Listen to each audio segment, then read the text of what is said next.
Hello, everybody. My name is Ian Taylor, and you're listening to the Marvel Card Collectors podcast for people like this with hobby goodness. Gracing many content feeds and becoming a well-known personality in the hobby. If you look up beard in the dictionary, you see a picture of this fellow.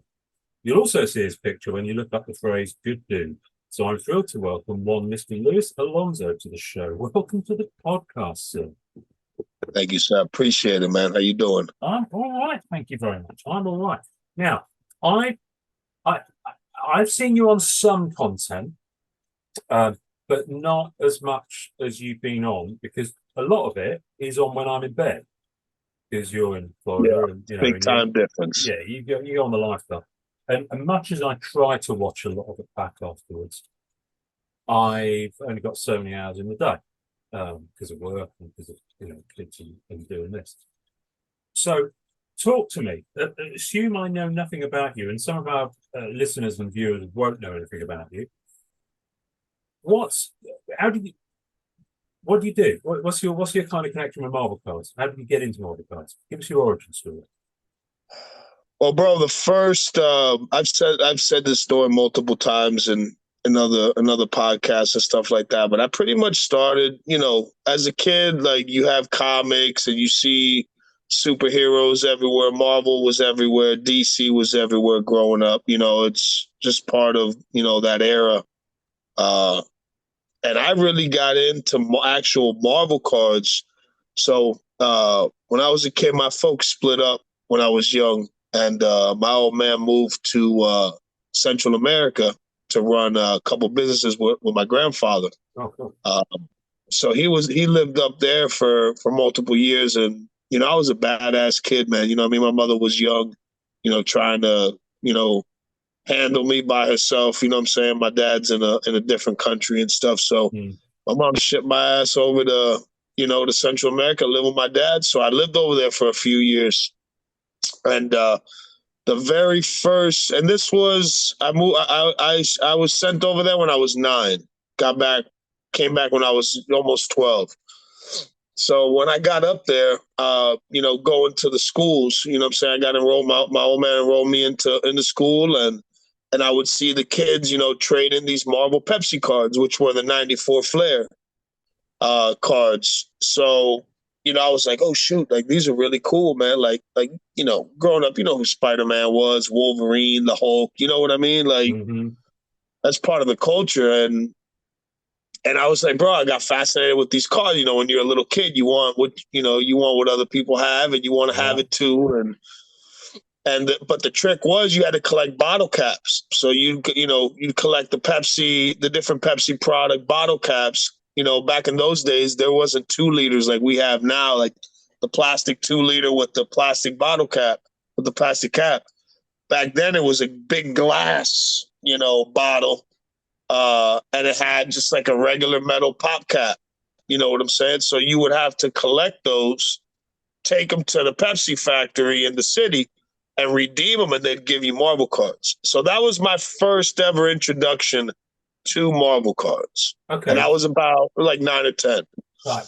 Little pause here. Mind blown. I've seen those Pepsi cards around. I think I've got one of them for Black Cat. I think there's 3 different versions, like depending on where they were released. I didn't know that you got them by exchanging bottle caps. I don't know. In those countries, yeah, man. Wow. Yeah, in the United States, you just go and buy a pack of 94 Flair. You know what I mean? Yeah.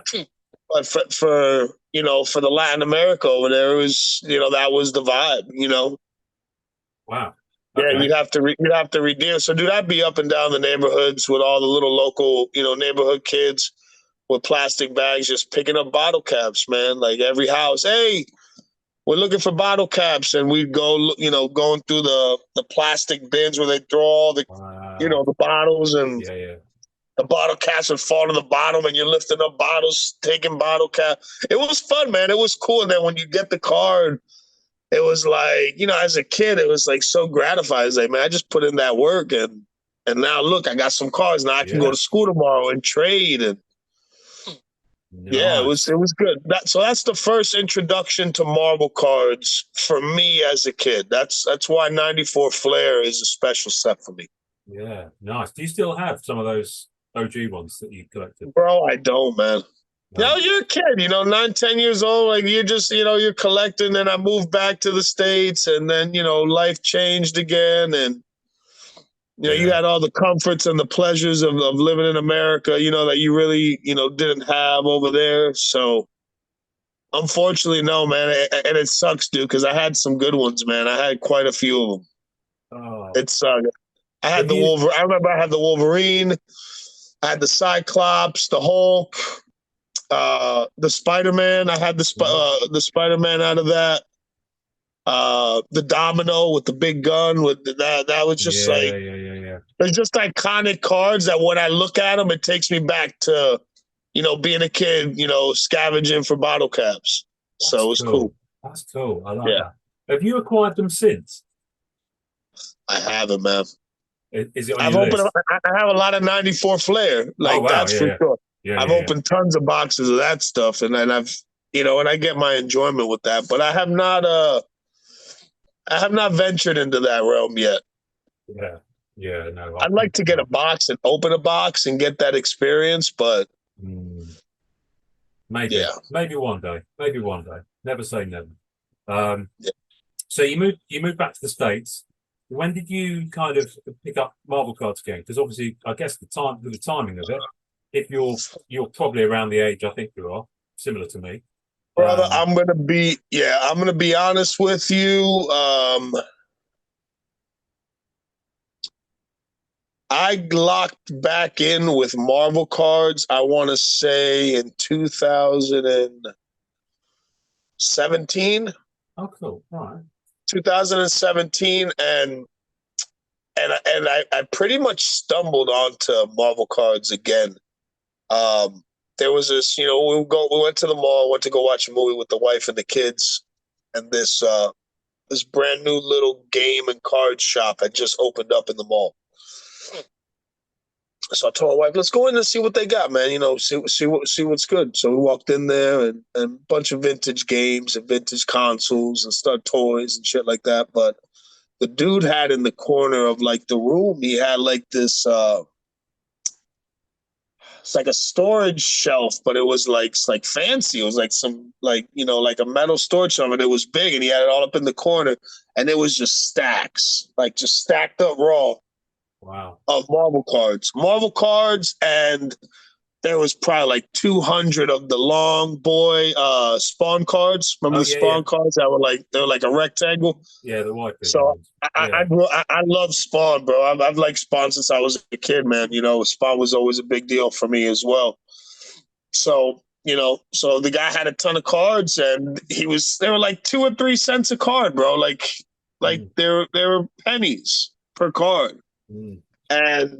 And I was like, is everything at the same price? Like, bro, you take it, you can go through as much as you want. And I just start going through it, and I start finding tons of 95 metal, like silver flashers, metal blasters, gold blasters, holofoils. There was at least 40 holofoils, in there. A ton of so there's a lot of 95 metal, 94 masterpieces with the holofoil. So there's a lot of 94, a lot of 95 metal, the Spawn stuff. And then there was just some random different sets, like some X-Men and like the 97 Spider-Man, just like a whole mix of Yeah. stuff. And I bought the majority of it. I bought all the metal. I bought all the foils. I bought everything that was shiny. I bought it. And I brought home, and my wife's like, what are you doing? I was like, I don't care. Just, at that time, I was already grading Pokemon cards and selling graded Pokemon cards. So I already knew the graded card game. Oh, gotcha. So I was like, this is going to be cool, man. So I brought them home, and I started going through them. And miraculously, I was like, holy shit, man. A lot of these cards are clean as hell, man. Like, 95 Metal's got a strong card stock. Like, they're Yeah. durable as shit, man. Yeah. And I just started picking through them, and I just started sending them into grade, and see what would happen. And then I remember the first sub came back, I sent all the holofoils from 94. I sent a ton of like silver flashes, which the silver flashes didn't grade well. They don't grade well regardless. you know, a lot of the alternate arts and a lot of the big character base, like, dude, all the big characters were in that stack, dude. Like, we're talking about like thousands of cards just sitting on that shelf. Wow. And that's pretty much where I started grading them. And, you know, I would do big live streams to sell, you know, Pokemon slabs live on Facebook. And I would slip in some Marvel cards. It was one of the biggest Facebook groups for Pokemon. It was like 40-something thousand members in it. And I remember I'd go live, dude. I'd be like, "Hey, man, you guys like Marvel? Because I love Marvel, man. Like, I don't know if y'all dig it." And everybody was like, "Yeah, bro, where's the Marvel at?" Dude, I'd pull out, you know, a random 95 metal card, you know, PSA. And dude, I got a lot of 10s, a good amount of 9s. There was always that occasional 8 and 7, you know, that would sneak by, and you'd be like, "Whoa, something I missed." But a lot of the cards gemmed out and got 9s, and it was great. And I would just put a few cards up throughout the stream, and people would go bonkers for it, bro. This was like I said, 2017, 2018. Oh, cool. And then, you know, I would say about when did X-Men Metal drop? What, like 2 years ago? 21, I want to say 21. Yeah. Okay, so one of my very first modern boxes of Marvel, like, I wasn't into the modern stuff until, like, you know, many years later. When X-Men Metal dropped, it had already ended on EPAC. So this was probably what, like towards the end of 2021? Yeah. Because it was already gone off EPAC. Yeah. Yeah, so I picked up a couple random boxes from one of my guys that I buy a lot of product from on the West Coast. Got a big card and comic store out there. And he's like, "Hey, man, have you, you know, I know you," because I was buying a lot of vintage Marvel and grading it because it was good. You know, it was a good way to hold some stuff back, make some money, and just, you know, and venture into a new realm that I hadn't ventured in since I was a kid. So yeah, dude. So from there, I just started, you know, opened up a couple boxes of X-Men Metal. I was able to get a box of Vibranium, like, really cheap before they popped off. And I opened that. A box of anime, actually 2 boxes of anime that I had gotten them for like $200 a box, something like that. It was just, my guy had all this product, and he's like, "Hey, man, have you tried some of this newer stuff?" And I didn't know anything about it. I didn't know shit about PMGs, or, you know, I knew there were numbered cards, but I didn't know how sports, like that sports feel like with modern Marvel. I didn't know that. And I guess, you know, when I got, you know, introduced to that, when I pulled my first PMG, and I just started seeing the cards and the art and the numbers and the scarcity with some of the parallels, you know what I'm saying? It was infectious, bro. Like, I had to dive into it.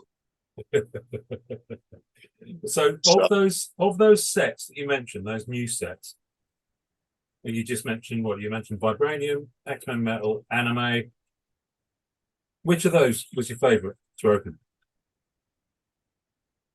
Because I know what mine is. It had to be Vibranium. Oh, interesting. Vibranium. I never got to open that. Vibranium, and what's crazy is, okay, so the Vibranium box, I actually got that box from another buddy of mine that owns a couple card shops in Alabama, a real good friend of mine, a buddy of mine that goes back many years. We did a lot of business with Pokemon and stuff like that. He had the damn box, like, in the back, and he saw me starting to do, like, Marvel content, starting to rip boxes and post about it. He reaches out to me. He's like, "Hey, man, I've got some Marvel boxes here at the shop. You know, I'm going to send you some pics. I'll give you a hell of a deal. I can't get rid of these things." I was like, "Okay, cool." So he started showing me pictures, and I think some of the other shit he had was like, it was like a Marvel versus DC box, which I wasn't feeling it. Like, that wasn't for me. But then the Vibranium box was very, like, interesting because it was small. It looked all cool. You know, it was different. So I started looking into it, and I was like, "Man, this set is actually pretty badass." So I said, "Yeah, bro, let me get it." So I bought it off for cheap, dude. Like, dude, I think I paid like $500, $600 for that box of Vibranium. Wow. Okay. That's interesting. I've not. I knew That's in vibranium had popped. 2001. That's in Yeah, 2001. yeah. I knew. Well, I knew vibranium had popped. Sorry, I'm just standing up because I'm going to grab a box. Of something. I knew vibranium had kind of gotten a bit spicy, but 500 a box. Oh, you say that's cheap. For me, that's quite that's quite on the pricey end, but I guess it's relative. Yeah, compared to now, they're what, like 12 to 1,500 bucks a Oh, are they? box. So Right. Okay. Yeah, yeah, I they're don't not track cheap. that. I don't track that at all. Really on the prices. That's And I'm not, interesting. and dude, and trust me, I have very few, I have very few vibranium cards. Oh, Like once I started finding like different other stuff, I just, you moved on. it's nice though. It's got a good array of, like the way the parallels are, the colors. It's a nice set. It looks good. Yeah, well, sorry, all the sets you're mentioning, I just feel the need to dive into my graded box. That's a beautiful. That's just a base card, That's right? just a base card, yeah, yeah. Like that's beautiful to me, man. That's a good It's looking card. it's It's a a good nice one, looking isn't it? design. Yeah, man. Yeah. No, I've got the full rainbow of cap from that set, including 3 of the plates. So um, it's beautiful altogether. But anyway, anime. I loved opening anime. It was a ton of fun. It was fun. It was, but by the second box, I quickly realized, like, I understand its importance and the beauty in it and the design. It's different. It wasn't for me, man. Like there was some cards that were insane. Like I know the She-Hulk was very beautiful. Like there's some banger female characters in the set that look very good. But just the whole vibe, the inserts with the little capsules, it just wasn't for me, dude. Yeah, fair enough. So, what sort of things have you? Because it sounds to me like you were into Pokemon first. Were you in that kind of because you like really dug Pokemon, or because it was something you enjoyed opening, grading, making a little money As on the a side kid, of? in America, Pokemon was a big deal. In the late '90s, early 2000s, Pokemon was a big deal. Me, like I had a few Pokemon cards here and there, but for me, the attachment to Pokemon as a kid was the Game Boy games. Game Boy games were the best, dude. Like shit, man. As a kid, I remember during the summer, bro, like trying to find the Mewtwo and the legendary birds. Like it was a grind. It was just it's something you can't you look back and you're like, man, those were good times. Like those times are gone. They're gone. And so that was my attraction with the Pokemon. I actually got into Pokemon as far as I want to say XY Evolutions was about to come out. So I'm going to say 2015, something around there. I got into Pokemon. Just went to the CVS with my daughter. Went out to see the Walgreens here in Lake Placid with my daughter. And she's like, Dad, look, there's Pokemon cards. And I was like, oh, it's cool, So we started looking at it. There was all these new packs. And my kid wanted some packs, so I bought like 5 or 6 packs, and we ripped them in the car in the parking lot. And dude, we pulled some crazy stuff, man. Like full art. This was XY era stuff, so it was like full arts and just the vibe. My kid geeked out, and I got hooked, bro. It was like the nostalgia, like just kicked in. So we got out the car, walked back in. I bought every pack on the shelf, and we went home. And my wife's like, what are you guys doing, man? Like 50-something packs, man. It's like almost 2 booster boxes worth of packs. And my wife's like, what are you guys doing with all these Pokemon packs? I have packs of sleeves and top loaders and shit, just getting back into it. And it was so fun, man. And we started like chasing the sets and collecting the sets. And then, I'm an entrepreneur, bro. Like I've been an entrepreneur. Like I've always worked for myself and learned how to build businesses, by my old man. My old man's big into building his own, paving his own way. So I found, I started seeing this and I was like, man, like there's a good business opportunity here with Pokemon. Like I can enjoy it, something I can enjoy, something my kids can enjoy. And if I can make it a business and make it a living, that would be awesome. So I just started diving deep, and I started investing heavy into vintage, vintage Pokemon sealed boxes, like the big high end boxes that are stupid money now. I was getting them for nothing back then. A box that sells today for 40, 50 grand, I was paying 2,000, 3,000 for it. Wow. So I invested, over like a 2-year span, couple 100,000 into boxes, just grinding little by little, stacking up boxes, putting them away.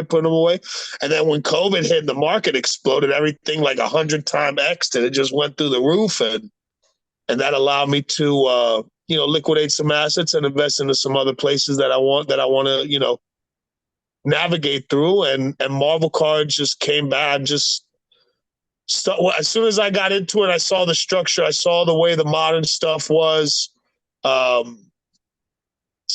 It was like, dude, this hobby has a lot of potential, a lot of opportunity for the future, man. Like, the cards are insane. The artworks are awesome. There's numbered cards, so there's scarcity within the parallels, just like sports. And I just like, bro, this shit is awesome. You know what I mean? The artwork's crazy, and I really got into the Marvel stuff. Like, I see opportunity for it as an investment for the future, 100%. But it's crazy, dude. Because once Spider-Man Metal came out and we started ripping boxes live, like just to rip them with like all the homies on the channels, I don't know, dude. Like the collecting juices like just started flowing through me again. I started looking at shit like I want that for me. Like, I don't give a damn if I sell that. I don't care if I sell like a single card. It was weird, man, because I kind of lost that with Pokemon because I was so locked in for so many years on like just like in the trenches, just grinding, like, buying, reselling, hoarding, stashing, that just focused for like, dude, I was focused for like almost 3 years where I didn't do anything, bro. I was just focused on building up inventory for the future to leave something behind for my kids. And I lost that collecting, like the excitement of chasing something to complete it, to then look back and enjoy on it. And I gained that back with Marvel cards. Nice. So Marvel cards kind of converted you back to the collector. It was really weird. And I talked to a lot of close colleagues and stuff that, in the other trading card spaces. And I was telling them, I was like, yo, bro, this Marvel shit is different, man. It has a different vibe to it. It's I don't know how to explain it. It's really weird, bro. Some it may sound cliche, whatever the case may be, but it was great, bro. It was really good, man. And then I got hooked back up with the vintage stuff again. I started buying, tons of boxes of 90 MU, tons of boxes of 94 Flair, 95 Flair, 94 masterpieces, 92 masterpieces, 93. And I just started ripping them and just grading cards. Just have fun with it, man. It was good. I love it. Love it. So the one thing I've gotten from this so far is that your wife is a very patient woman. Bro, my wife puts up with a lot of my shit, but my wife knows that I always have the best interest. Yeah. For the family long term. Like, a lot of people live in the now and they don't worry about what can happen 5 to 10 years down the road. I'm a very, like, my foresight goes multiple years forward. Like, if I buy something, let's say there's a sketch card or an insert or a card or something that I like and I look at it, it's something that I don't mind sitting on it for 5 to 10 years. I enjoy it, I always try to look things down the road, man. You can't really look at things like you can see things in the present, but I'm just so used to investing long term, dude, that much more of that long game kind of lens. It makes it a lot easier to let's see what the word is. I don't know, man. It just makes it easy to see things in a different light. Because people see this card oh shit, that car was $200 car. Now it's $50. So people think, assumingly, in 5 years, that car's going to be worth $20. But typically, at least in the trading card markets, and again, there's a lot of data for me to compile in the next 4 to 5 years when I look back at what I've put into the Marvel card. You know what I'm saying? So I can't really give an answer now, but I believe there's always going to be a time for rebounding, man. Things are going to rebound. We're in a really crappy position in the economy, at least here in the United States. Inflation's through the roof. You know what I'm saying? Yeah. It's those are a lot of three factors. times the US over here. It's ridiculous. Yeah. So people don't take that into account, that has a lot of, that has a lot of impact on, hobby stuff that aren't necessities. Because let's be honest, trading cards are not necessities. No. No, it's an elective choice. It's not something you have to own, no matter how much you feel it. That said, if I was going to offload most of the collectibles behind me tomorrow, I guarantee the video games would be before the trading cards. So in terms of the pecking order, they're definitely up there. What's your collecting goal? For you as a collector of Marvel, what are you going after now? What lights the fire? What you like? Yeah, man, that's for me. I'm going to keep that. I'm going to be 100% honest with you, brother. There's 4 characters that I PC, and PC, like, I collect them heavy, but I'm not one of those character collectors that I need to have every single card of that character. Yeah. Homies like you, homies like the homie Fausto, shout out to Fausto. Like, y'all boys are like, you guys are designed different. You know what I mean? You guys are different machines. So I just collect what I like, dude. I'm a student of the game, bro. Like, I came into the Marvel card hobby knowing nothing.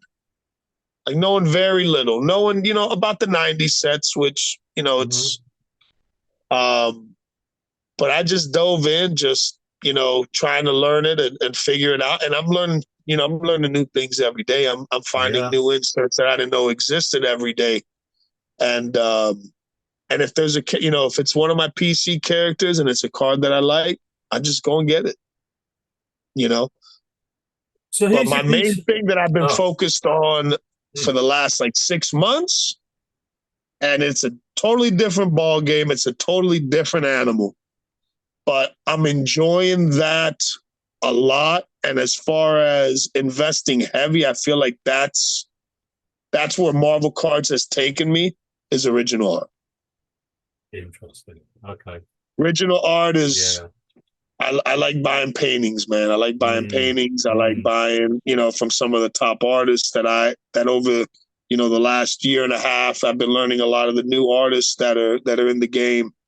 And I'm very excited to own a lot of their work, and again, that's a different animal, different ball game. You gotta be real patient, because you can go, it's a deep rabbit hole, bro. You jump in and you could fall through to the other side of the planet. You know what I mean?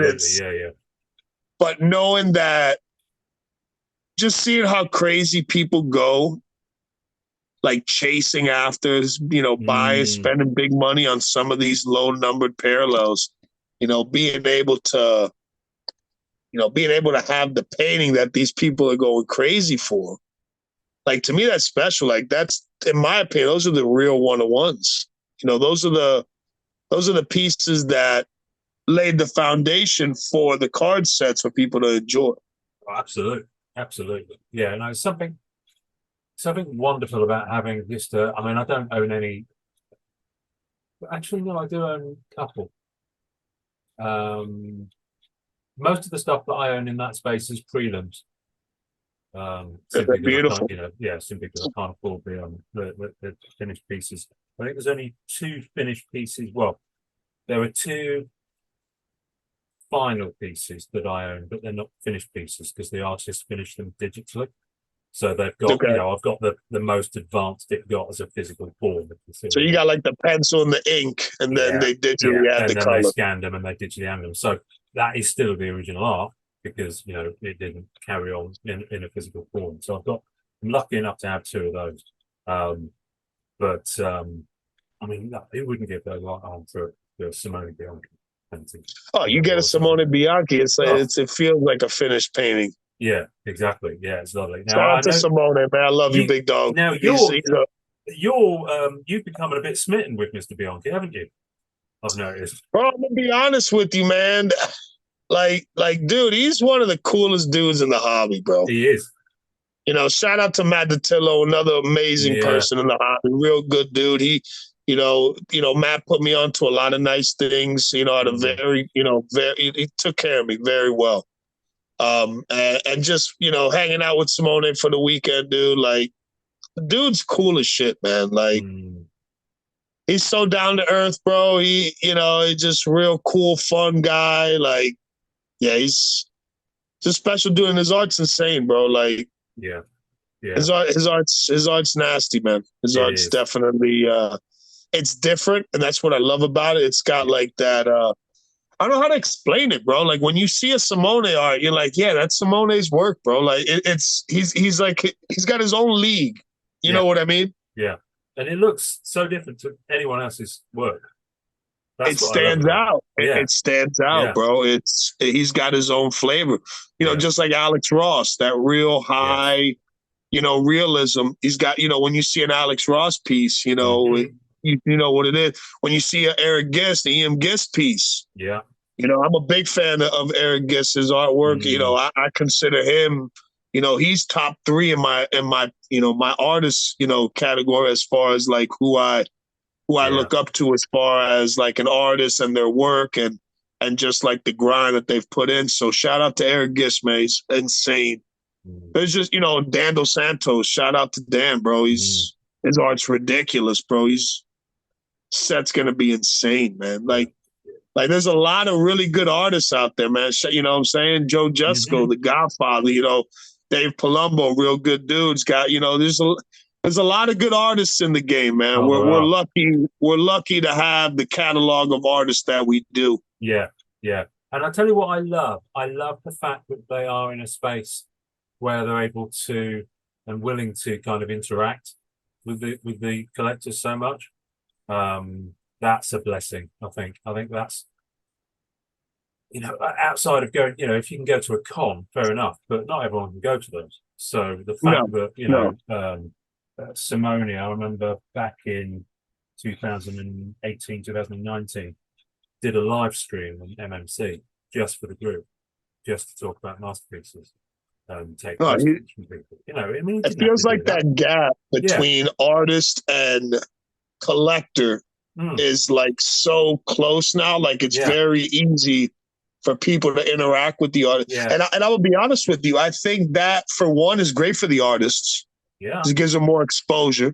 More people see their art, and more people fall in love with their art. Yeah. 2, it's great for the collector because they get to get up close and personal and figure out like where their mindset was when they created this. And it's good for the hobby, man. It's good for the hobby when you can engage with, the people you look up to in the hobby, man. I think that's very important for, seasoned collectors, new collectors, people just casually strolling in and seeing what's going on. They're like, oh shit, like, man, the artist is live, showing love with the community. Like, that's very important, man. Yeah, no, it is. It is very important. No, the reason I mentioned Simone is it was the first masterpiece set to drop after I set up MMC, and so that set in particular is kind of very close to me. Probably second only to Masterpieces 2007, which was my first proper Marvel set back in the day. And I saw you guys had a great interview with him too, man. Simone's a good bro. I've described him. He doesn't change. He doesn't change, bro. He's the same dude. I've described him before as a bit of a mad genius, and I don't mean that in any disrespectful way. But I just wish I could spend a day in Simone's head and just see things the way he sees them. Because it's beautiful. I remember looking at his when we went through some of his pieces with him and also separately on the podcast, we were looking at like some of the worlds that he builds in some of those pieces from 2018. If you look at some of the backgrounds, where's Wolverine? He's standing on that mountaintop. Where's, why is Mystique sitting on a floating rock? It's some crazy stuff. It's the perspective he sees the work in, man. It's just the world he takes it in. And I think that's great, man. Like the comic book art is so important and influential because it got us here. You know what I mean? But some of the work that these artists are doing nowadays, bro, with like the painting, like real, like a lot of the stuff is like museum quality art, and it's Marvel cards, man. So I think we're in a very good era right now where we have we got like that new generation of artists that are going to take this game forward. You know what I mean? Like we had the old school dudes, the Ramitas, the Kirbys, you know what I'm saying? All those dudes got us to this point now, the Simones, the Juscos, like all these dudes taking it to another level. Yeah, exactly. At least for me, that's the way I look at it. Yeah, I know. I definitely see it. I've been starting to, I've got my 2018 set down there as far as I'm taking it, but I've been snapping up the occasional PSA card from 2018 masterpieces whenever I see it, just because I want to have something that's a bit more displayable, of Simone's work, just so I can look at it. Oh yeah. I grabbed one yesterday. Someone was selling one on the group, and it was a Storm Rainbow Parallel, which in itself is beautiful because the EPAC. That is a beautiful card. That is a beautiful card. And it was signed by Simone, aftermarket signed, but it was PSA certified, like the DNA or whatever they call it. Yeah. And I was like, the authentication. I was like, $60. He was like, yeah, cool. I'm like, brilliant. That's never going to leave me because it's Simone's signature, authenticated on an amazing card with an amazing artwork on it. What's not to like? Sweet. That's what I'm saying, man. It's a beautiful thing. Yeah. You don't have to spend $6,000 on a card to get a nice piece. No, exactly. So, who are your 4 characters, or is it a secret? No, bro, I don't really hold bro. I don't know, so that's what I'm asking. No, yeah. So Spider-Man has always been my favorite Marvel character growing up. Spider-Man was Spider-Man, dude. You know what I mean? Yeah. Spider-Man and Venom, because it was always like I can remember as a kid watching, the TV series, and you see Venom going at it with Spider-Man. It was just like I got captivated, with that duo. Like Batman, I'm a big Batman fan. I don't really collect Batman. Yeah. But I grew up like Batman was probably like my top superhero for most of my childhood. You know what I mean? I'm honest enough to say that. But Spider-Man was always like, second. And as I became older, I really started, I don't know, I just started with the movies and stuff, just started falling in love with Spider-Man. So Spider-Man's a big deal. Venom's a big deal for me. Moon Knight is another one of my big characters, and Black Panther. Those are my top 4. Oh, nice. That's a nice selection, though. That's a really good selection. Did you? What did you think of the Disney Plus Moon Knight show? I'm a big Oscar Isaac fan, bro. I think he's a hell of an actor. Yeah, I liked it. It was a real.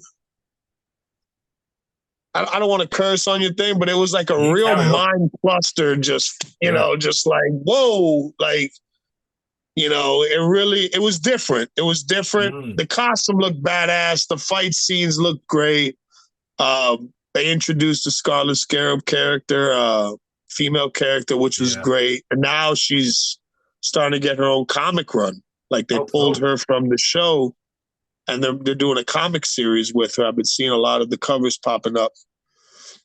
So I thought the show was good, man. I thought it was solid. Could it have been better? Sure. There's always something you can critique about something. But overall, it was exciting. It was good. Yeah. Well, they try. What I love is what I dig about the TV Marvel stuff that's going on is that they're trying some stuff on there they either couldn't get away with in a movie, or if it fell flat on its face in a movie, then they're never going to be able to do it again. Whereas, Moon Knight, they're having another go at it. I mean, I think they're filming at the moment, or they would Yeah, if the no. strike wasn't happening. So, brilliant. And what's crazy about Moon Knight is I used to like Moon Knight when I was a kid because my old man, we'd go to the swap shop. This was once where I was already back, from my parents got back together like 3 years after I moved to Central America, and then we moved back to the States. Mm-hmm. And we'd go to the swap shop. And, as a kid, you like to have comic books. I never read them. I always read them by just looking at the images. Like I'd tell the story by looking at the artwork, So we go to the swap shop, buy a big long box of just all kind of random Marvel and DC comics for like $20, $30. And I go home and I just go through them and look at them and flip through them. And I remember one of those first snags at the swap shop, there was a Moon Knight comic book. I don't remember which one, dude. I've tried so hard to focus my brain what Moon Knight cover it was, but I can't remember. But he just looked badass, like the whole Egyptian vibe. Like it was different because there was no other Egyptian vibe character in Marvel. Yeah. I still don't think there is, unless it's like tied into the Moon Knight storylines.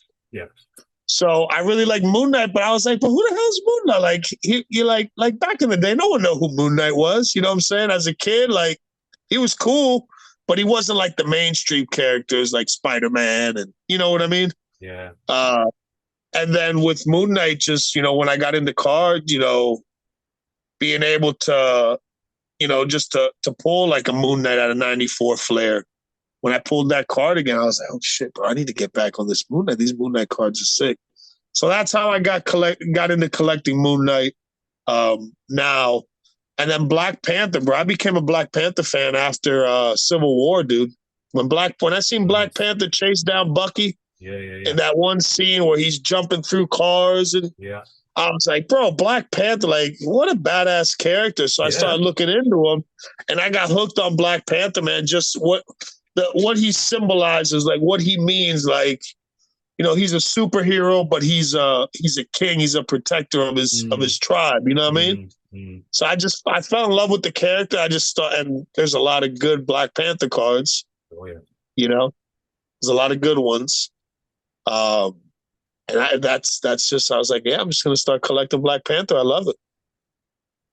So I know what my favorite, actually, I've got two favorite Moon Knight cards, and we have talked about this on the podcast before. But I always go with Bill Sienkiewicz one from Masterpieces. I'm having a blank now. Anyway, from Masterpieces. We'll just leave it there because otherwise I'll guess and get it wrong. And E.M. Gist from Blair, 2019. I think his Moon Knight is. Yes. I'm going to be honest with you, and no disrespect to any artist. Me personally, and again, this is just my opinion. Yeah. Nobody paints Moon Knight better than Gist. We could argue all day about it. The way Gist brings Moon Knight to life, and I've had a conversation with Eric about this. He's like, man, I always fell in love with Moon Knight, man. I always loved to paint him. I always had like a connection with that character when I paint him. Yeah. And you can see it, dude. Yeah. You can see it. Like Sienkiewicz's Moon Knights are amazing. They're the classics, you know what I'm saying? But as far as nobody does it like Gist, bro. Like he's tough to beat, dude. Some of his comic covers are next level, bro. Like they're like real. It feels like clips out of a movie scene. Like the light tones, the horror vibe that he brings to it, man. I geek out on Gist's work all day, bro. And when it comes to Moon Knight, there's none that does it better, in my opinion, man. Did you get his prints that he did, the Upper Deck prints? I did get them. I've gotten some other things as well. With in due time, I'll be able to share with the community. But it's a blessing, man. Oh, It's a blessing, exciting. bro. It's a blessing. Exciting. Yeah. Yeah, what I Yeah. love about his 2019 flair, again, we talked about this before. It's the Eric's skill is such that you can see the weight of the fabric and the texture of the fabric. It's just something It looks about the way alive. he's done it. Yeah, it does. It does. Um, It looks alive. and yeah, no, it's what time for Eric? Eric, come back and talk to us again. Here's a question for you, apropos of nothing, because we've mentioned so many good artists, and because I didn't mention it before we started recording. On the audio version of this, there's always an artist intro. You can choose who introduces the episode, because we've got one from Eric, we've got one from Simone, we've got one from Jusco, we've got Bill Sienkiewicz. Yeah, we've got all those cats, so you can have a think about it and let me know. I'm gonna be honest with you. I'm gonna pick Dan Dos Santos. You can pick Dan Dos Santos, yeah. I'm gonna pick Dan Dos Santos. Dan Dos Santos, a good homie, real good dude, insane artist. I'm so excited for this next masterpiece set, man. Like I'm foaming out the mouth, waiting for the upper deck, man. Come on, give us a real date. Yeah, we want to give us a damn checklist. Come on, bro. Like it'll come. Patience. It's like one of those. Was it in Star Wars? Patience, young Padawan. yeah. But hey, man, patience can only, you can only be patient for so long. You know what I mean? Masterpieces, and we know it's coming, and we know Dan's done it. So I think everyone's patience is pretty good at this point. Yeah. We've waited this long for it. See, I'm gonna shout out to the homie Dan Dos Santos, bro. Let's go with Dan, man. Well, Dan, you're at the top of this episode, which you'll already know if you're at the audio version. Doesn't go on the YouTube because it's an audio intro. So you've been on loads of content. I think are you one of the guys on Roundtable? Yeah, I try to. I'm probably the most inconsistent one on the Roundtable. So I try to jump in when I can and show love with the homies, man. But yeah, man, all those guys are great. The content's great. It's a good vibe, good atmosphere. A lot of, we try to promote positivity. It's crazy how it became a small idea and it's turned into like shit. The other day we had our 6 month, like we've already been doing it for half a year. So I felt like we just started it, last month, but it's it's been great, man. I just try to show love everywhere I can, man. It's not just about, like, for me, the hobby, like, as far as, like, the content creating, it's not just about me. Like, I've got my own YouTube channel, but I don't really promote it. Like, if I can be on this homie's channel that has more of a reach to be able to engage in more of the hobby, I'd rather provide content for that than be selfish and just do it on my, channel, which is, still very small. And I don't have the time to dedicate to build up a YouTube channel like some of these dudes. I don't have it, Crazy, isn't it? So I just try to show love wherever I can, man. You know what I mean? No, what I was leading to, you've just answered. I was going to ask if you did your own content creation, because that in itself, that's a job in itself. As I'm sure you can appreciate, doing. Yeah, I just like to freelance, man. Jump from stream to stream, show love, hang out, provide value to everybody. You know what I mean? That's what I'm trying to do. A little bit of Alonso goes a long way, you could say. Just a little bit. Can I very quickly talk about your beard? I think it's fucking marvelous, quite frankly. It's bro, I get so many compliments on this shit, man. Every day is crazy. But I have random people at the grocery store. Sir, I would love to say your beard's amazing. I'm like, thank you, man. I appreciate it. And even when it's not really combed or oiled up or nothing, it's just bare. And people are like, I love it, man. I appreciate it, man. I think it's fantastic. Have you always had that as an adult? Or is it like a relatively recent thing? I've always been a hairy motherfucker, man. I've always been hairy, bro. Okay. Since I had a goatee and a mustache at like 12 or 13, bro. Right. Okay. I always looked in middle school and high school, I always looked like I was the kid that failed like 3 times and got held back. You know what I mean? So, no, and then the beard, I started growing it, what? I don't know, shit, like 2 years, 3 years ago. Oh, damn I would get it to like this long, yeah. and then it would start itching because when you grow a beard, you get to like this itchy stage, and I would just get time, but man, screw this, I'm gonna cut it off. And then one day I just said, so I'm just gonna let it ride, and I went through a little itchy stage. It lasted maybe a few days, and because once you get to like a certain length, bro, like it's touching your neck, and your skin's gotta, thicken up to it. So I just let it ride. I won't cut it now, man.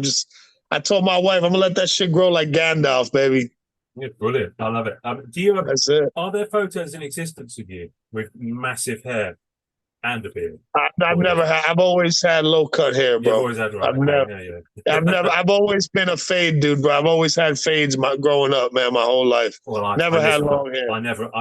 From the age of 23, 24, this kind of just did this. So did the whole car thing. It's annoying because I'd kind of like the rest of it to go. Because I occasionally I blade shave the whole thing, and that's the most liberating thing. It really is. But there are photos in existence of me, age 17, in a theatre production at college, where I've got the most remarkable hair going on, and maybe one day I'll share it with you. But that won't be. So do you? So I want to do something fun, which I've been meaning to do, and you sound like the perfect gentleman to do this with. We are halfway through the year, and Upper Deck have released more products in this year than they have in the last 5. I think it's fairly safe to say.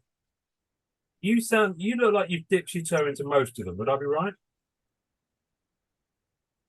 Well, most of the new sets. Yeah, and all the stuff that's come out this year. I'm going to be honest with you. I opened a lot of Spider-Man metal. I went stupid hard on Spider-Man metal, and I don't regret a single thing. I pulled crazy cards. AF-15 cut was probably my most memorable moment in the hobby. That was you. Yeah, the first comic cut. Yeah, on Spidey's channel. Shout out to Spidey Hits, man. That was probably the biggest moment for me. Like, yeah, that's monster. Because I remember talking with Justin and Fausto before the set dropped, and we were like, man, those AF-15 cuts are going to be special, man. And imagine hitting one. And then I hit one. I couldn't believe that shit. I was like, it's crazy. So that was very good. I love Spider-Man metal. I'm a big fan. They killed it on the PMGs. The colors look perfect. PMGs were good, yeah. The QC could it have been better? Sure. From what I've been told, I know X-Men metal was a lot worse condition-wise than Spider-Man metal. Spider-Man metal was tough. So I did that. I opened a little bit of Flea Ultra Avengers. I like the medallions. A lot of the other stuff, it was just like, But, dude, I'm going to be honest with you. I really haven't opened shit. I opened one box of the new annual. I'm focused on, like I said, the last 6 months, I've been focused on original art, man. Like, that's been my focus. Gotcha. And there hasn't been a set that's hit my radar enough for me to want to go crazy on it. Like Masterpieces, like the price is going to be high. I will definitely enjoy it and open a good amount of the product, but I don't see myself going crazy with it. Like I may open, hopefully, I don't see me opening more than 3 cases of the set, between physical and e-pack. Depending how the achievements are for Masterpiece. I will open a good amount of it, but original art for me, bro. That's my main focus right now. Okay. No, that's good. That's good. Do I take it then you're maybe not so much into the kind of MCU side of things? No, I'm not at all, man. Don't get it twisted, Ian. I love the movies, bro. No, I'm a movie guy. Yeah. I love the movies. The TV shows, some of them are okay.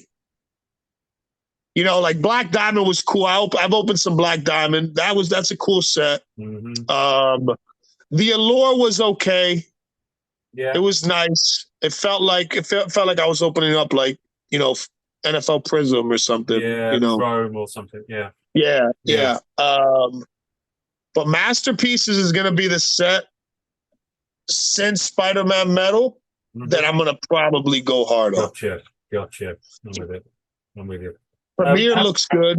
Premiere looks exciting. I was about to ask if you're a sketch guy at all. If you dabbled in them at all.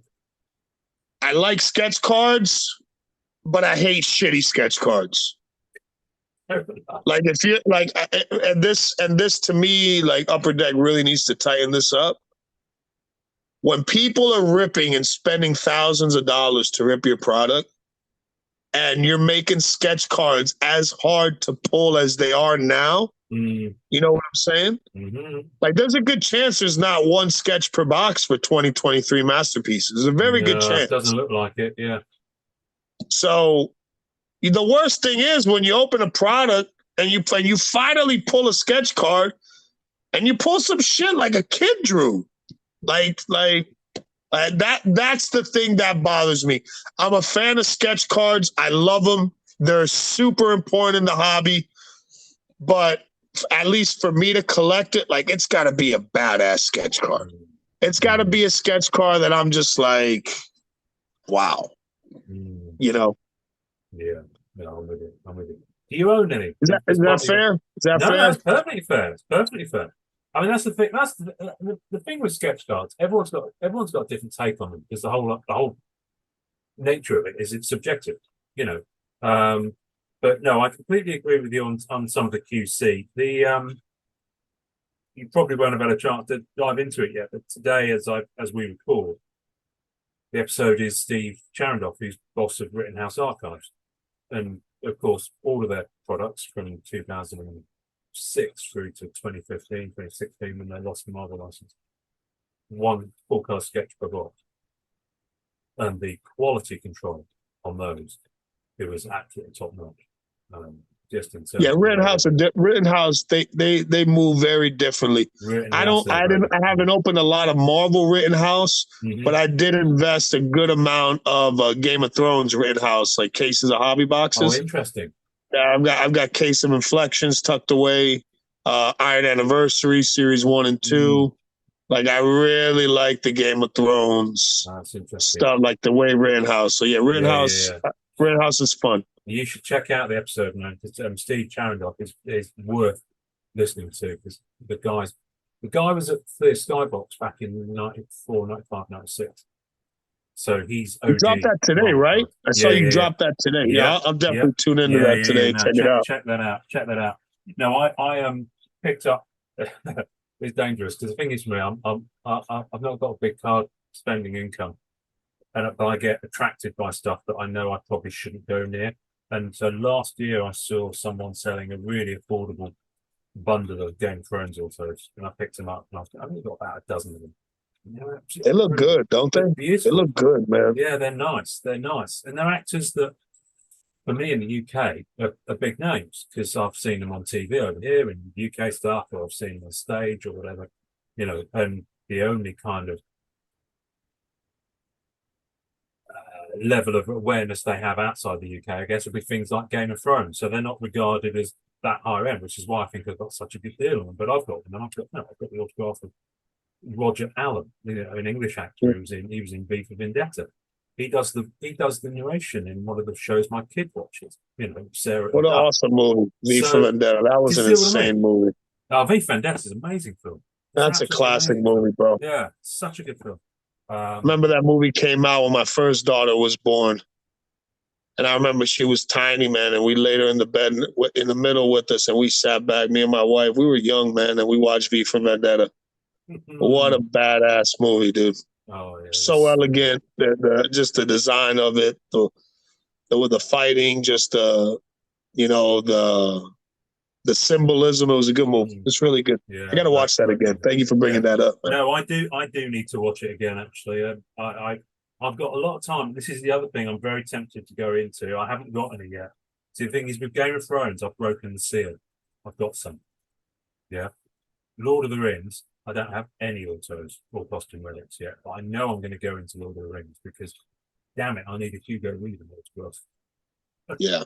I'm a big Tolkien fan, bro. Oh, Like I grew up reading the books as a kid, yeah, watching when the movies came out. yeah, Like big Tolkien fan. I'm big into Star Wars. Like I don't know, but I love all that kind of stuff, dude. All the fantasy stuff. yeah. It's So I'll tell you what I did pick up last year. It's my first foray into oh is the CZX Middle Earth set, and I've just got a base set in here, and I've started going after the film sales. I haven't gone after any autos or things like that. I don't know if you've seen any of these, but they're kind of black diamond level in terms of the okay. quality. They're absolutely stunning cards. Look at that. Oh They're, snap! they're absolutely stunning cards. And you can pick up buy them in a That's a base high set. quality card. How Yeah, much it is a is. box of this stuff running? I don't know what the boxes are. I honestly don't know. I think they're starting to dry up. And that's Rittenhouse, No, it's Cryptozoic. Um, Cryptozoic. Okay. yeah, CZX. And they are absolutely astonishing. The promos are ridiculous. I'm still tracking down all the promos, and I did actually. You'll appreciate this, so I'm going to show it off because I love showing. I love talking cards with people. So if you're not into Lord of the Rings, then Oh, press bro, press you pause. can show me that shit all day, bro. Yeah, no, I'm gonna. I rainbowed that card I just showed you. There's four parallels of it. So there's the base. There's a red Oh parallel, wow, and the a colors are very green, and a nice. The silver. Yeah, green, yeah, and they're the hard numbered red. as well. So I think the silvers are 25. The greens are what's that 49? Can't quite see because I'm behind it. The reds are 125. Yeah, yeah. Base is 40. Green is 35. No, 45. Sorry, and then you got the silvers. So I had to that image when I saw the card. It's only a 50 card set for the base, but then you've got all these parallels of it. But they haven't gone over the top with That's it, awesome. and the That's quality of awesome. them is just astonishing. I mean, I've got it in here. I'm thinking I might go for a red set because Now the I red got a foiling question is for you. yeah, hit me. If you were in Middle Earth, what race would you be? Yeah. Can I say without meaning to be insulting that you'd make a damn fine dwarf with that beard? Hey, bro, Um, I'm telling you, I'm all, I was born in Erebor, baby, under the mountain, baby. I love the dwarves, bro. just The look at the dwarves are quality. the I've best. pulled one of the reds out. Just look at the quality of the foiling on that red. So I'm trying to get it in the light. Oh no, the texture on it It's looks good. lovely. It is really lovely. Um, what race? Oh, that's a bloody good question. Ba, ba, ba, ba, ba, I ba, don't know ba, if ba, ba. anybody's ever asked you that. No, they I've haven't. always loved the dwarves, They man. The haven't. dwarves are Yeah, dwarves are cool. You know what? I think I'm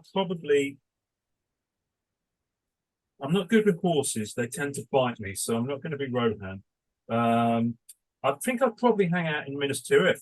So oh that's yeah, just a race of men, I guess. It's probably going to be me. I yeah. can't pull off an elf. I've not got any grace about me.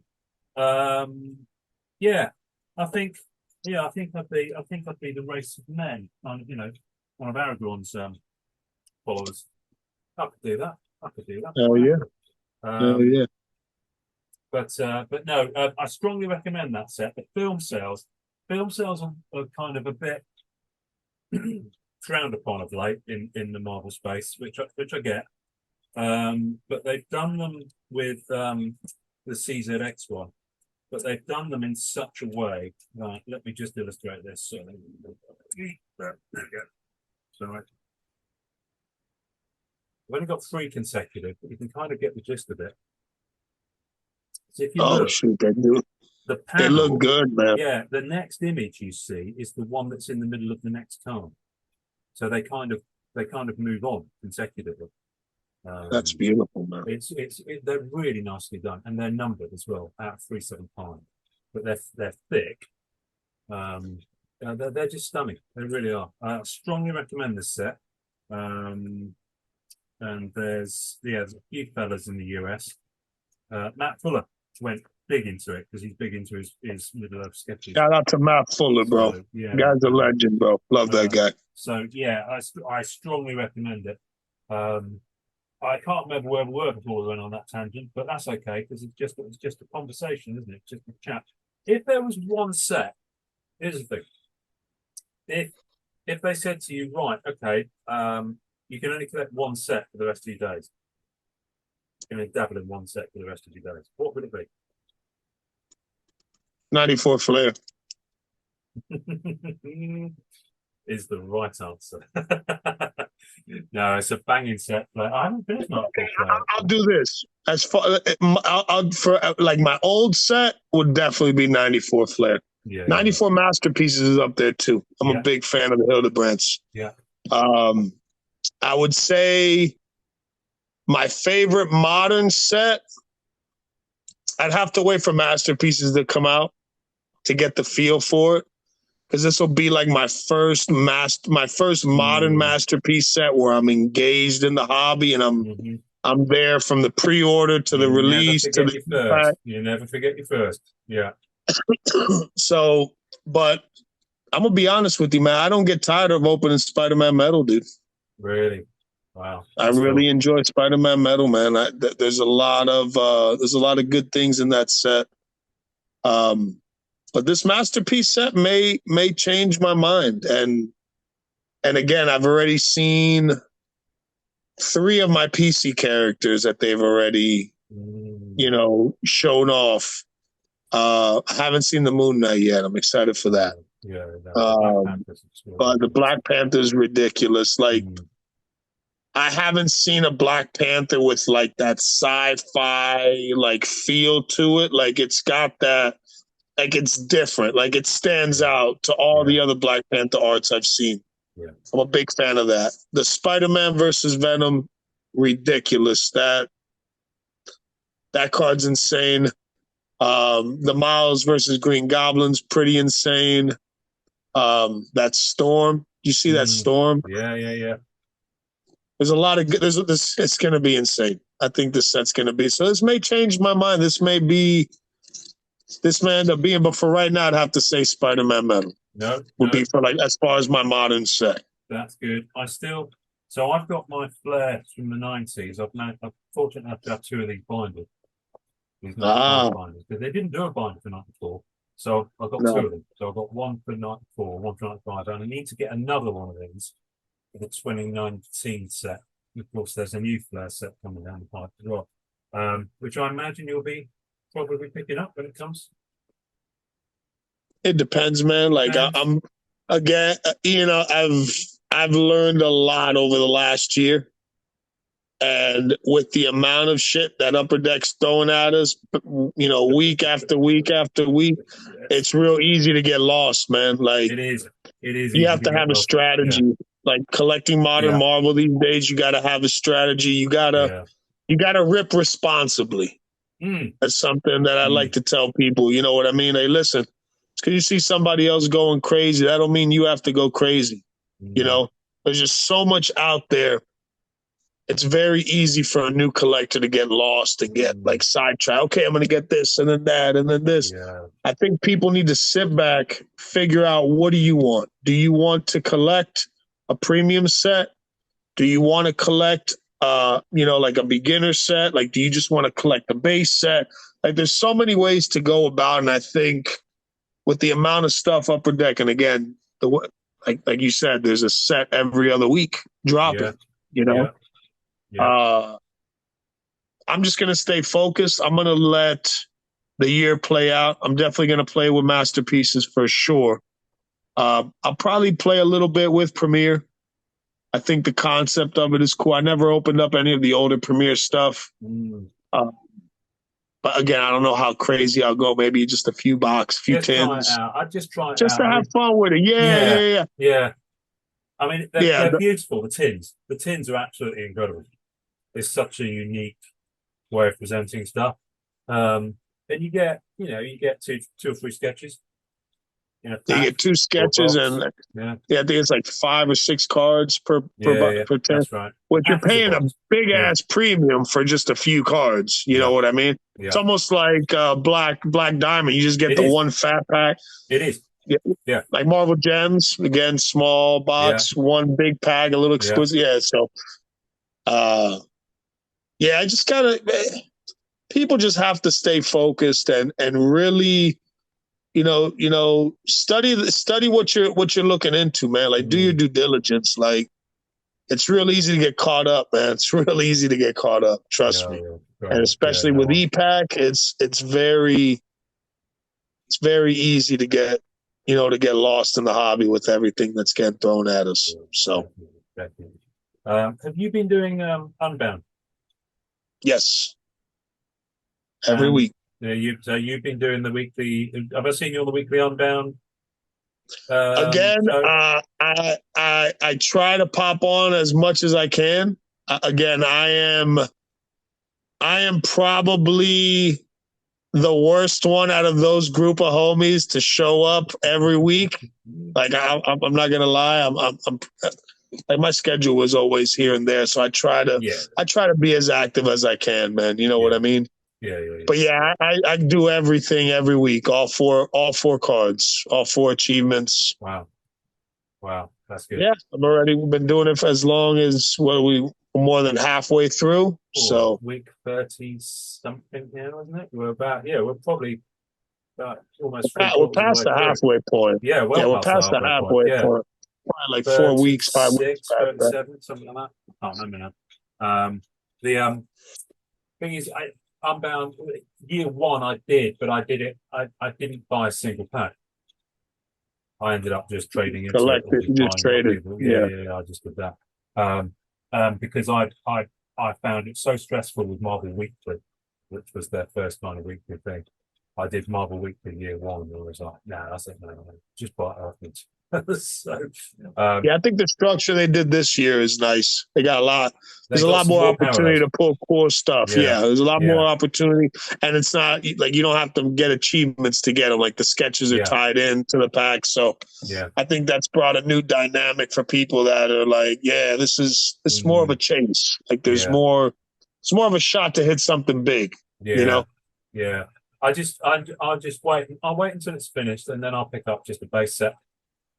People will be offloading base sets at that point, because I just want 1 copy of each card for the artwork. Because for me, that's what it's about, for Fred and Ian's work. Shout out to Fred and Ian, man. Their stuff is beautiful, amazing. Man. It's amazing. Their sketch cards are one of my best sketch cards comes from them, and it looks like it's alive, man. Wow, you got one of theirs. I got the Black Panther from this. Was that earlier in the year? And dude, when I look at that Black Panther piece, it looks alive. Like, there's certain artists that bring life to their work, man. You know what I mean? And they definitely do that. There's something that we haven't done on this show for a long time, and I thought, you know what? Let's bring it back. Do you want to open a pack on Impact with me? Yeah, let's do this. Yeah, why not? This is Pack of the Week. So this is something that we used to do back in the day when no one was still around, or Fausto, I think people tend to call him nowadays. And just randomly, we just open a pack just for shits and gigs. So because I'm a cheap fucker, I've chosen to go for Shang-Chi and the Legend of the Ten Rings. Shang-Chi, great movie. Yeah, that was a really good movie. I need to watch it again. I really need to see it again. But it was good. Good. I had a giggle. I'll tell you what I did watch again recently, and I appreciate this might be a bit of a minority opinion. I watched Eternals again recently for the second time. Dude, I couldn't get through that movie watching it the first time, man. I just didn't. I don't know. Yeah. No, it's a grower if you can get through it. You got to watch it a second time, so you're telling me I need to watch it? Basically, yeah. Give it a go. Give it a go. Right, let's open it now. Good luck. I don't know. Let's just do it now. Most of these, I think it's 5 or 6. Let's get an auto. Let's get an auto of the main dude. I love it. 6 cards. There we go. So I had to zoom in to see that. Let me zoom in a bit so it gets a bit bigger on the screen, folks. I've opened maybe, a dozen of these so far. I think the best hits I got was some of those metal relics, those manufactured ones. Okay. So let's just give it a go. I'd love to put an auto, but they are pretty tough pulls on these new MCU sets they're bringing out.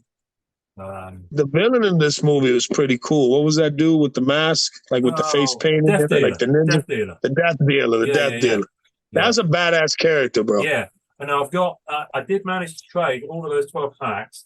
Someone had a spare Death Dealer auto, so I've got that auto tucked away. That's hot. That's a cool one. I'm happy with that. I'm happy with that. Right, here we go. Let's see what we Good get. luck, bro. So Let's go. This is digital. Now I usually open this on a mobile, so I'm gonna be right. We got a sticker. Oh, that's cool. Yeah, they are pretty cool. They're I don't know if you've opened any of these physically. I mean, they're a cheap rip. They're a fun rip for that reason. The They've been base doing some cards, good work on the stickers lately, man. they have. Yeah. In fact, I'm gonna get. Let's just pause on that. I'm gonna get my Shang Sheet stuff. This is my Shang Sheet box because I opened the box physically. Here it is. Yeah, and the quality on the cards, you really can't fault it. The base cards, especially, are brilliant. But here's what the stickers look like. Now, unfortunately, the stickers do curl unless you put them in spot loaders, but they are shiny. Yeah, you got to stick them in card savers. Put them in a You sleeve do, and yeah, you card do. saver. The thing is, for me, I'm not a sticker guy, so it's just, with the humidity, it's just gone. But the base cards are absolutely exquisite. They're Yeah, really, really yeah, they do beautiful. look nice. The quality of them is lovely. So, but anyway, that sticker. This is why I think the scans on ePack never do anyone ever justice at all. Oh, dude, the camera that they use for scans, bro, is like a 1993 Kodak. Yeah, I mean, honestly, it's almost like they fax them to each other, isn't it? I'll tell you what, with the state of some of the cards you get, it might have actually happened. Right, let's go for the next one. Oh, hang on a minute. Oh, what was that back there? You got that's sound? Night Adventures. So that's one of those. I've got some of these in hand, and they are rather lovely. Can I find it? No. Yes. Oh, hang on. This is a. I think it's a. No, I've got no idea. There are different color versions of those. Right. Digital base. That was a mad fight scene. That fight scene without fighting the building. That's a high series, I think. It's physical. And we've got one more digital base. So there you go. There's your pack. So nothing major in there. I like the sticker. That's my favorite card of that pack. Sticker's fire. So you've actually got three physical here. You've got your sticker, you've got the Night Adventures, I think it's physical. And then there you go. I love it. This is a tempting little thing here. It's A little buy more, bro. Me and that button have deep memories together, my friend. Yeah, I bet. Oh no, that's a red parallel actually. That's a red parallel, number one. So what I've tended to do with some of these newer ones is so there we go, that's pack of the week. Welcome back, says everyone. Very nice. What I've tended to do with some of these newer sets, and this is going back to your kind of advice from earlier that you were giving, is I tend to find an element of it that I really dig. Like there'll be like a character that I'll go for or an image that I'll go for, and I'll just go after that. So in the One Division set, I think there's 3 cards that I've just chosen to rainbow that image because I dig the image, and one of them is the image of her in her Scarlet Witch outfit. Yeah. I think character collecting is more important now than it's ever been. Oh, absolutely. Absolutely. It's pricey to play now, man. You know what I'm saying? It's expensive to play. It's pricey to character collect. I mean, especially if you're going after Spidey. He's always going to demand top dollar.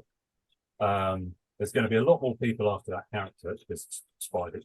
For sure. Spidey. That's why you got to have realistic expectations and goals with yourself. You know, you can't you can't go into it thinking, yeah, man, I'm gonna get the 101. I'm gonna get all of this and all of that. You just got to be real with yourself and just enjoy the journey and see what lands in your lap, man. So for me, with the lure, I'm going after this girl, Lady Sith. Why not? And let me tell you, it's a long journey. There's probably about 15 different versions of this. Yeah, a little crazy.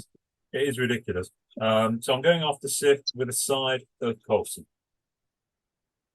which Oh, you're the homie. yeah, which when Yeah. you say it quickly, it sounds like coleslaw. But yeah, and I've always got a little bit of time for Hawkeye. So if I see any of those knocking around, Ah, knocking the a homie corner, Hawkeye, I'll bro. grab some Hawkeye. Yeah. Well, this kind of mirrors what I've done with Black Diamond and with the other set. Yeah, Black Diamond's going to be a set. Is probably Black Diamond. Masterpieces 2018, I would currently say, and this answer does change, but that's the thing, you do change as a collector, which is what I've been, experiencing, hearing from people over the years I've been doing this. Your taste change. So, we might have this conversation in 2 years' time. You'll flag two other products that you like really gotten into because you just discovered them or because you just finished your journey with Blair. You know. Yeah. So for me at the moment, it's Black Diamond, and because it's such a premium product and such a limited product. Yeah, no, it is. It is. Like I said, I've opened a couple boxes. I don't think I've opened 2 boxes of that, and it was good. It was expensive, but Yeah, at the it time I is ripped them, but expensive. it was good. It is It was expensive. good. So I'm going to be on the Black Diamond journey for many years to come, and probably carry on dabbling away at some PSA Beyond Constructing 2018. You can't go wrong with Can't go wrong 2018, with that. man. It's Can't go like I wrong with said, that. man. Yeah, It's definitely one of my favorites. I yeah. haven't opened a lot of it, unfortunately, just the timing. But Simone stuff is next Mm. level, man. It's a Well, different. mate, you've been lucky enough to meet him. I've only had virtual encounters with him, but Oh, he's I'm cool as shit, man. He's yeah, cool as hell, man. We went to dinner multiple days and pretty much spent the whole weekend with him. Like we yeah. were just chilling at his booth the whole weekend. Listen, he when he came on the podcast a few years back, he invited us over to his studio in Italy, and I'm holding him to that. I've got it. I've recorded it. So, and I'm a damn sight closer to him than you guys are. So yeah, one of these days we were actually going to go down to Italy, summer 2020. We had a trip planned. We were going to go like and go fairly near to West Timonium, and then of course COVID happened. So I want to go to Italy bad. Somewhere I want to take the wife, man. uh, you're But with supposed to, little kids, man, it's hard traveling with little kids. yeah. How old are your kids now? Don't mind me asking. My oldest is 16, my middle daughter's 11, and my youngest is 5. Oh wow. Okay. Yeah. 16. Oh, 16 is the time when it start getting more grey in that beard, I guess. Um, More yeah, guns. yeah. So I was going to say I that. got a lot of them already. I didn't want to assume. Yeah. We're going to Um, have more. yeah. The mine's going to be 8 next week, and yeah, I swear When they hit them teens, boy, they start getting sassy and stuff. And you're like, whoa, settle down now. Slow your roll. she's Slow getting your roll. mine's getting sassy enough as it is. So I dread to think that's going to go. Alonso, where can people find you online? Where do you hang? What's your Instagram? What's your YouTube? It's Alonso _ collectibles, man. Same thing for the YouTube. You know what I mean? A lot of content. I just try to engage with the whole hobby wherever I can. You know what I mean? There's a lot of good content creators out there that are trying to put a positive, the way they put out their content in a positive, respectful Yeah. manner, and it's and it's engaging, and everybody hangs out, and so it just wherever, man, you can see me pretty much anywhere, man, just showing love. You know what I mean? A big shout out again to the homie Fausto. Big shout out to the homie Matt Fuller. Us three, we got together and we decided to create a new event. We had our first stream last Saturday Oh, it's for the the trade Marvel night. Trade Night. Yeah. The Marvel Card Trade Night, and it went good for the first one. Again, this was new, like landscape, figuring out how to have everything organized, and just trying to work the kinks out. So the first episode went really good. That was fun. So now we're gearing up for our first big, like a full day event is going to happen sometime right after Masterpiece releases. Oh, nice. Okay. So I've already got a bunch of the homies that have reached out that they want to be a part of it, that they're going to have a box or two to rip, and we're all just going to rip boxes together live, and we're going to try to do some trades, man. Like it's going to be a good vibe, I think. Yeah. The trade night thing is good because you can come to the table and say you rip one box. You know, you don't have to rip tons of boxes. You could just rip one box, and you may be able to trade for some stuff that you maybe didn't pull that you wanted. And that'll give you the opportunity to trade with others and get the stuff that you're looking for, the characters you're looking for. So I think that's going to be a very, very exciting event. It's going to be an all-day event. Nice. So people can, from around the world, they can participate and come and hang out. And so that'll be sometime like right after Masterpieces releases. People start getting their boxes in. Cool. The trade night, I think it's gonna be a fun concept. It was really good, the first one. I think now that people have time to get ready, and I think the next event's gonna be huge. I've got it queued up. I've got it queued up to rewatch because I couldn't make it because of the time difference. Kind of overnight for me. But one thing I will say with it is when you do the second one, try and think about doing two relatively close together, because some people might not get their box in the first week because of shipping times. Yeah, no, we're gonna make it. We're gonna try to set it. We're gonna try to set it up to a time where it makes sense. Like I've already got probably like 7 homies that got boxes. They pre-ordered. They paid for the overnight, so they'll probably have their shit by that weekend. That's the thing. Some of them get really quick. Yeah. Yes, but we're gonna make sure that we do it to where we can have as many people possible joining us throughout the day to rip product, provide the content, and try to do some trading, man. Do some trading. If there's something you don't want to trade, you can buy it. It's that fair game. Money is just as good as trade.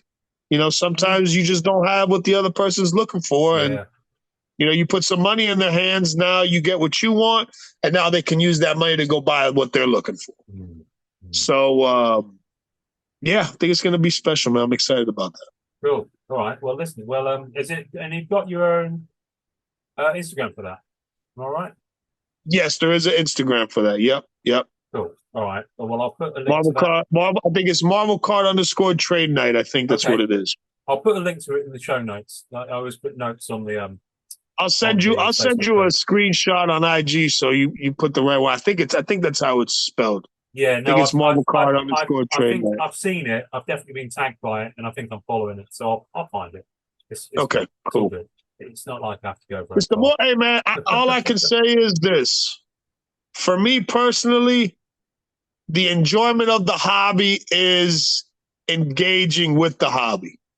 Like, there's nothing better for me and more fulfilling to be able to go live with a bunch of friends, open up new product that we're excited together, and just engage, man. Just hang out. And, even if you don't trade or sell shit, as long as you're, we're doing it together and we're able to share the experiences with everybody.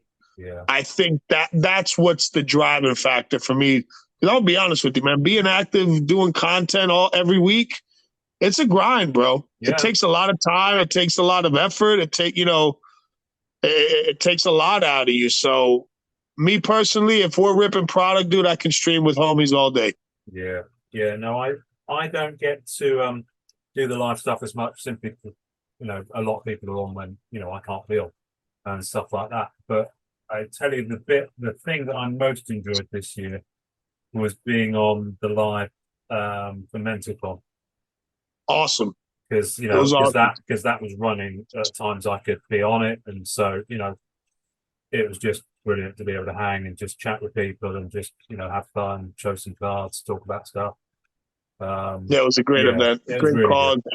Everything was good. Everybody was real supportive. Everybody showed love, and it's good. And the boys did a good job with that. They did a really good job with that. My giveaway arrived at its recipient the other day, so shout out to Patrick Lau, I think that's the surname.